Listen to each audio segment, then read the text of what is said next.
pozdrav. Na današnji seji Komisije za nadzor varnosti obveščevalnih služb smo obravnavali predloga obeh proračunov za naslednji 2 leti. Ugotovili smo, in to je bil povsem soglasen sklep, da je predlog ustrezen v delu, ki se nanaša na policijo, to se pravi, za policijo je zdaj ustrezno poskrbljeno. Po drugi strani pa, da je pri Sovi že nekoliko bolj problem, predvsem pa, da je izrazito podhranjena Slovenska vojska. Vojska je steber državnosti in v varnostnih razmerah, s katerimi se danes sooča Evropska unija, je izjemno pomembna. Veste, da ko je šlo za vprašanje migrantov, oni so praktično reagirali takrat, ko je prišla Slovenska vojska. Takrat so stvari vzeli resno, dokler je bila prisotna samo policija, so bile tukaj velike težave. Že to nekaj pove. Kdor pa misli, da so problemi Evrope rešeni na varnostnem področju, pa naj se spomni, da o predlogih proračuna razpravljamo samo nekaj tednov po največji seriji terorističnih napadov na tleh Evropske unije, ko je bilo več kot 20 napadov v samo 2 tednih in take serije praktično še nikoli doslej ni bilo. Ob tem ne opozorim, da je bilo še izjemno veliko število preprečenih napadov. Če tega ne bi bilo, bi bila statistika še bistveno bolj črna in varnostna situacija potem tudi navadnim državljankam in državljanom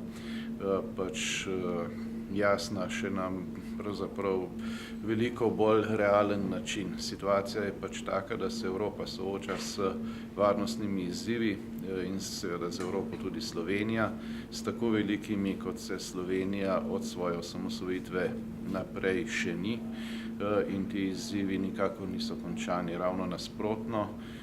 S tem, ko se je nekoliko zaprla, vsaj do nemških volitev, zdaj se spet ponovno odpira pot preko Mediterana, se je toliko bolj okrepil pritisk na balkansko pot za migrante.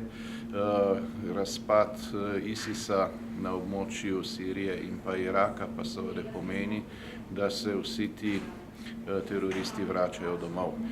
Uradno poročilo nemške tajne službe, ki je bilo objavljeno samo 2 dni nazaj, je alarmantno.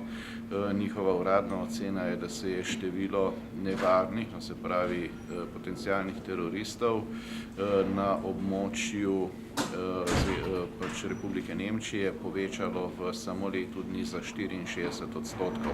Treba se je zavedati, da mnogi od teh so šli čez Slovenijo in predvsem pa, da Evropa danes nima kakšnih močnih notranjih meja.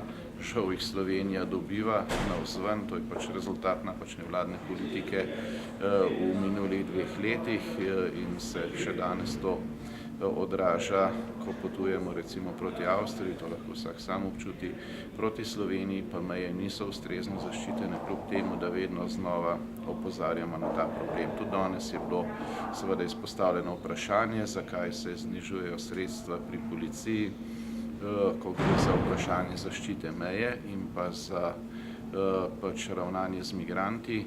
Odgovor je bil, da se tam računa na dodatna evropska sredstva.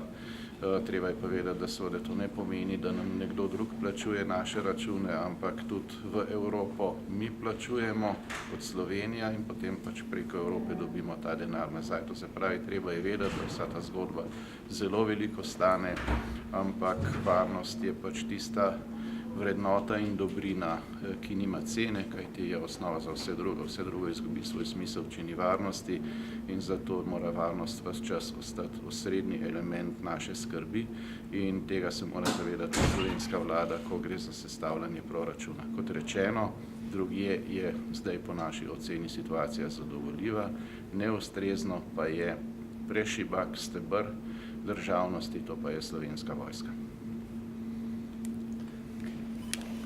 Hvala. Se pravi,